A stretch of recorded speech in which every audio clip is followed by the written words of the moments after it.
నమస్తే అండి. వైష్ణవి కథలకి స్వాగతం. ఇవాళ మనం వినబోయే కథ పేరు జ్ఞానోదయం. రచించిన వారు వై సాయిబాబా గారు. ఇక కథలోకి వెళ్ళిపోతే, నగరంలో పేరు పొందిన హాస్పిటల్ ఏసీ రూమ్లో మగతగా కళ్ళు మూసుకుని పడుకున్న మనోరమకి తన సమీపంలో ఎవరో ఉన్నట్టనిపించి కళ్ళు తెరిచింది. తన ఊహ నిజమే. తన మీదకి వంగి మొహంలోకి క్రూరంగా చూస్తున్నాడు భర్త శేషాద్రి. నోటి నుంచి నిప్పులు కక్కుతున్న డ్రాగన్లా అతని ఊపిరి ఆమె ముఖానికి వేడిగా తగిలింది. ఆ మొహంలో జాలి, దయ ఏ కోసానా కనిపించడం లేదు. కళ్ళు పగ, ప్రతీకారం, ద్వేషం, కసి విరజిమ్ముతున్నాయి. ఓ, లేచావా? నువ్వెప్పుడు లేస్తావా అని ఎదురు చూస్తున్నాను. నువ్వు రాబోతున్న మరణానికి భయపడుతూ, బాధతో అలమటిస్తూ, రోజు రోజుకి కుమిలి చస్తూ ఉంటే చూసి ఆనందంతో కేరింతలు కొడదామని అనుకుంటే, వాడెవడో తలకి మాసిన వాడు నీకు కిడ్నీ దానం చేయడానికి దొరికాడంటగా. నా ఆశలు వమ్ము కావడానికి వీల్లేదు, నువ్వు బతకడానికి వీల్లేదు అంటూ కత్తి తీసి ఆమె గుండెల్లో బలంగా పొడిచాడు. ఆమె వద్దు వద్దు అంటూ కేకలు వేస్తూనే ఉంది. అమ్మా అమ్మా అంటూ ఎవరో బలంగా కుదపడంతో కళ్ళు తెరిచిన మనోరమకు తన చేతుల్ని పట్టుకుని ఆందోళనగా చూస్తున్న కొడుకు సుధాకర్, కూతురు సుధామయ్యి, డాక్టర్, పక్కన నర్సు కనిపించారు. ఏంటమ్మా, ఏదైనా పీడకల వచ్చిందా అడిగాడు సుధాకర్. వాళ్ళిద్దరి చేతులు గట్టిగా పట్టుకుని, మీ నాన్న నన్ను చంపేస్తున్నాడ్రా, నన్ను కాపాడండ్రా అంది మనోరమ వణికిపోతూ.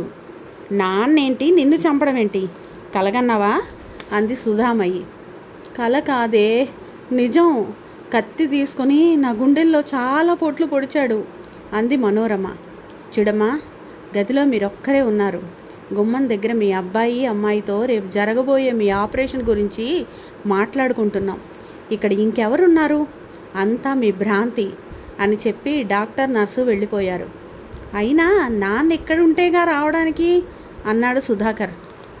నాన్న ఇక్కడ లేడా? ఎక్కడున్నాడు అడిగింది మనోరమ. వైజాగ్లో గాయత్రి అత్తయ్యకి హార్ట్అటాక్ వచ్చింది. డాక్టరు బైపాస్ సర్జరీ చేయాలన్నారు. ఫారిన్లో ఉన్న బావకి ఫోన్ చేస్తే వెంటనే బయలుదేరుతున్నాను, నేను వచ్చే వరకు అత్తయ్య దగ్గర ఉండమని నాన్నకు చెప్పాడు. నిన్ను మాకు అప్పగించి నాన్న వైజాగ్ వెళ్ళాడు అంది సుధామయ్యి. నేనిక్కడ చావు బతుకుల్లో ఉంటే నా కర్మకి నన్ను వదిలేసి చెల్లెలి కోసం పరిగెత్తాడు.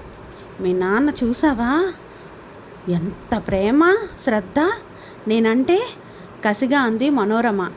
నిన్ను చూసుకోవడానికి మేమిద్దరం ఉన్నాం, అక్కడ అత్తయ్య దగ్గర ఎవరున్నారని. అందుకే నీకు ఇప్పటిదాకా ఈ విషయం చెప్పలేదు. రేపు ఆపరేషను, పిచ్చి పిచ్చి ఆలోచనలు కట్టపెట్టి ప్రశాంతంగా ఉండు కోప్పడింది సుధామయ్యి. శేషాద్రి ఇంటికి 2 సందుల అవతల మేనమామ రామకోటి ఇల్లు. శేషాద్రికి 5 ఏళ్లప్పుడు మేనమామకి మనోరమ పుట్టింది. చిన్నప్పటి నుంచి శేషాద్రికి మనోరమ అంటే ప్రాణం. వయసు పెరిగే కొద్దీ అది ప్రేమగా మారింది. మనోరమకి మాత్రం ఆ భావమేమీ లేదు. చాలా అందంగా ఉండేది, కానీ రణపింకి, మాట పెళుషు, పొగరుబోతుతనంతో ఎవరినీ లెక్క చేసేది కాదు. అయితే ఆమె ఆటలు తండ్రి దగ్గర సాగేవి కావు. తలెగరేస్తే నిర్దాక్షిణ్యంగా చితక్కొట్టేవాడు. అందుకే తండ్రి అంటే మహాభయం. చదువయ్యాక గవర్నమెంట్ హాస్పిటల్లో ఎల్డీసీగా ఉద్యోగం సంపాదించాక శేషాద్రికి పెళ్లి సంబంధాలు చూడడం మొదలుపెట్టారు. శేషాద్రి మేనమామతో మనోరమని పెళ్లి చేసుకుంటానని చెప్తే రామకోటి అతని మంచితనం తెలుసుండడంతో తన కూతురి స్వభావం తెలిసి వద్దన్నాడు. చివరికి శేషాద్రి బలవంతం మీద అంగీకరించక తప్పలేదు. కాపురానికి పంపేటప్పుడు రామకోటి కూతురితో, దేవుళ్లాంటి భర్త దొరికాడు, వాడి మనసు కష్టపెట్టినట్టు ఏమాత్రం తెలిసినా నిన్ను అడ్డంగా నరికి నేను జైలుకు వెళ్తాను అని గట్టిగా వార్నింగ్ ఇచ్చాడు. తన అందం మీద విపరీతమైన నమ్మకం ఉన్న మనోరమ తనని ఏ కోటీశ్వరుడో, ఏ సినిమా యాక్టరో ఎగరేసుకుపోతాడని కలలు కన్న మనోరమ శేషాద్రిని భర్తగా అంగీకరించలేకపోయినా తండ్రి భయానికి తలొగ్గింది. తన దురదృష్టాన్ని తిట్టుకుంటూనే 2 పిల్లలకి తల్లి అయింది. ఒకసారి పుట్టింటికి వచ్చినప్పుడు ఒక ఫంక్షన్లో ఆమె చిన్ననాటి స్నేహితులు ఫాతిమా, రత్నమాల కలిశారు. ఇద్దరికీ పెళ్ళిళ్ళు అయ్యాయి. ఫాతిమా భర్త దుబాయ్లో తండ్రి అన్నదమ్ములతో పెద్ద వ్యాపారం చేస్తున్నాడు. రత్నమాల భర్త సెంట్రల్ గవర్నమెంట్లో ఆఫీసర్ పోస్ట్లో ఉన్నాడు. వాళ్ళు మనోరమ పరిస్థితికి జాలి చూపించారు. నిన్ను ఏ గంధర్వ రాజకుమారుడో ఎత్తుకుపోయి పెళ్లి చేసుకుంటాడని, మాకన్నా నువ్వే ఉన్నత స్థితిలో ఉంటావని ఊహించాం. కానీ ఇప్పుడు నిన్ను చూస్తుంటే జాలేస్తోంది అని వారు అంటుంటే మనోరమకి పుండు మీద కారం చల్లినట్లయింది. అదే సమయంలో తండ్రి మరణించడంతో ఆమె గయ్యాళితనానికి రెక్కలు వచ్చినట్లయింది. భర్త ఇంట్లో ఉంటే ఏ కారణం లేకుండా తిట్లు, సాధింపులు, అవమానించడాలు మొదలుపెట్టింది. భర్త తప్పిదం ఏమీ లేదని ఆమెకి తెలుసు. శేషాద్రి మౌనంగా అవన్నీ భరించడం అలవాటు చేసుకున్నాడు. అతని మౌనం ఆమెకు మరింత ఊతమిచ్చినట్లు అయింది. పిల్లలకి తల్లి నాన్నని అంతంత మాటలు ఎందుకు అంటోంది, నాన్న ఎందుకు ఊరుకుంటున్నాడు అనేది అర్థమయ్యేది కాదు. తండ్రి పట్ల విపరీతమైన జాలి, సానుభూతి పిల్లలకి ఏర్పడసాగింది. సుధాకర్ కాస్త సౌమ్యుడు. సుధామయ్య మాత్రం తండ్రిని ఏమన్నా అంటే తల్లికి ఎదురు తిరిగి పోట్లాట వేసుకునేది. తండ్రి ఆమెని శాంతపరిచేవాడు. ఏడాది క్రితం మనోరమ పుట్టింటికి వెళ్ళినప్పుడు మళ్ళీ ఏదో ఫంక్షన్లో ఆమె స్నేహితులు 30 ఏళ్ల తర్వాత కాకతాళీయంగా కలిశారు. దుబాయ్లో ఉన్న ఫాతిమా మామగారి మరణానంతరం బావగారులు మోసం చేసి ఆమె భర్తని గెంటివేయడంతో అతడు ప్రస్తుతం ఇక్కడ క్యాబ్ డ్రైవర్గా పనిచేస్తున్నాడు. రత్నమాల భర్త ఆఫీసరై ఎడాపెడా లంచాలు తీసుకుంటూ పట్టుబడడంతో ఆస్తి మొత్తం ప్రభుత్వ స్వాధీనం కాగా అతనిప్పుడు జైల్లో ఉంటున్నాడు. అదృష్టం అంటే డబ్బు, హోదా అనుకుని నీది బ్యాడ్ లక్ అనుకున్నాం. స్వచ్ఛమైన ప్రేమానురాగాలు పంచగల భర్తే అదృష్టం. అది నీకు లభించడం నీ పుణ్యం. ఆనాడు నిన్ను చూసి జాలిపడ్డాం, ఇప్పుడు నిన్ను చూసి అసూయ పడుతున్నాం అని వారంటూ ఉంటే మనోరమలో అంతర్మదనం మెల్లగా ఊపిరి పోసుకోవడం మొదలైంది. యుక్త వయసులోనే మనోరమకి షుగర్ వ్యాధి వచ్చినా నిర్లక్ష్యం చేయడంతో ఇప్పుడు ఆమె 2 కిడ్నీలు పాడైపోయాయి. మనిషి ఎటువంటిదైనా కన్నతల్లి కాబట్టి బొంబాయి నుండి సుధామయ్యి, ఢిల్లీ నుండి సుధాకర్ వెంటనే వచ్చారు. వాళ్ళిద్దరికీ పెళ్ళిళ్ళయ్యి మంచి పొజిషన్లో ఉన్నారు. ఎన్ని లక్షలైనా ఖర్చు పెట్టడానికి సిద్ధపడ్డారు. 2-3 దాతలు వచ్చినా ఆమెకు సరిపోలేదు. ఎంతకాలం బతుకుతుందో చెప్పలేం. బతికినంతకాలం డయాలసిస్ మీద బతకాలి అని డాక్టర్లు తేల్చేశారు. భర్త పట్ల తన ప్రవర్తనే ఇప్పటి తన స్థితికి కారణమని మనోరమకి ప్రాణభీతి మొదలైంది. చివరికి కిడ్నీ దాత దొరకడంతో ఆపరేషన్కి అంతా సిద్ధమైంది. ఆపరేషన్ సక్సెస్ అయింది. ప్రాణభయం తీరడంతో మునుపటి మనోరమలా మారసాగింది.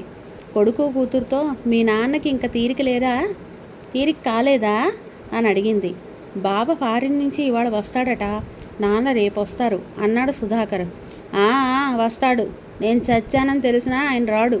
కట్టుకున్న దాని మీద కనికరం లేని మొగుడు వచ్చినా ఒకటే, రాకపోయినా ఒకటే.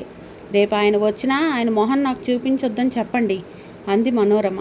అమ్మా, గట్టిగా అరిచింది సుధామయ్యి. నువ్వు ఈ జన్మకి మారవా? నిన్ను అసలు ఆడదానిగా భగవంతుడు ఎలా పుట్టించాడో అని అంటూ ఉంటే సుధాకర్ అక్కగారి చెయ్యి పట్టుకుని ఊరుకో అన్నట్లు సముదాయించబోయాడు. నువ్వు నోర్ముయి, అడ్డొచ్చావంటే చంపేస్తా చెయ్యి విదిలించుకుంటూ ఆవేశంగా అంది. ఈ మనిషి మీద నాన్న కనికరం చూపించాలా? ఈవిడేమాత్రం పతివ్రతా నారీ శిరోమణని? నాన్నతో ఈవిడ ఒక్కరోజు, ఒక్క క్షణం నవ్వుతూ ప్రేమగా మాట్లాడిందా? జీవితాంతం ఆయన్ని పీడించుకు తింది. ఈవిడ వలన ఆయన ఏనాడైనా శాంతిగా ఆనందంగా బతికాడా అంది. ఆయన దేవుడు, నేను రాక్షసిని అంది మనోరమ ఆవేశంగా. కనీసం ఎప్పటికైనా నిజం ఒప్పుకున్నందుకు సంతోషం. అదే నాన్న స్థానంలో మరొకరు ఉంటే నువ్వింతకాలం జీవించి ఉండేదానివి కాదు. కూతురు మాటలకు నివ్వెరపోయింది మనోరమ. నాన్నని మా దగ్గర ఉంచుకుంటామంటే మావారు, వదిన కూడా ఒకే మాట అన్నారు. మీ నాన్నగారిని తీసుకురండి, దేవుడిలా చూసుకుంటాం. కానీ మీ అమ్మగారు మాత్రం రావడానికి వీల్లేదు. ఆవిడ ప్రభావం మన పిల్లల మీద పడే ప్రమాదం ఉంది అన్నారు. ఇంకే, ఆయన్ని తీసుకెళ్ళి నెత్తి మీద పెట్టుకుని ఊరేగండి అక్కసుగా అంది మనోరమ. ఇదే మాట నాన్నని అడిగితే ఏమన్నారో తెలుసా? కష్టమో సుఖమో, సంతోషమో దుఃఖమో ఇంతకాలం కలిసి అనుభవించాం. ఇప్పుడు ఈ వయసులో ఆవిడ కర్మకు వదిలేసి నా సుఖం నేను చూసుకుంటే మానవత్వం అనిపించుకుంటుందా? ఇదే నా ప్రేమంటే? ఇందుకేనా పెళ్లి చేసుకున్నది అన్నారమ్మా అన్నాడు సుధాకర్. మనోరమ గుండెల మీద బలమైన సమ్మెటతో మోదినట్లు అనిపించింది. మరి ఆ భావం అమ్మకు కూడా ఉండాలి కదా నాన్న. అంటే నన్ను ద్వేషించడం ఆమె స్వభావం అయితే ఆమెని ప్రేమించడం నా స్వభావం. తన స్వభావాన్ని తను వదులుకోలేనప్పుడు నా స్వభావాన్ని నేనెందుకు వదులుకోవాలి అన్నారు. నీ చర్యల్ని సమర్థించేవారు, నీతో నవ్వుతూ మనస్ఫూర్తిగా మాట్లాడేవారు మన బంధుమిత్రుల్లో కానీ ఇరుగు పొరుగులో కానీ ఒక్కరైనా ఉన్నారా అంది సుధామయ్యి.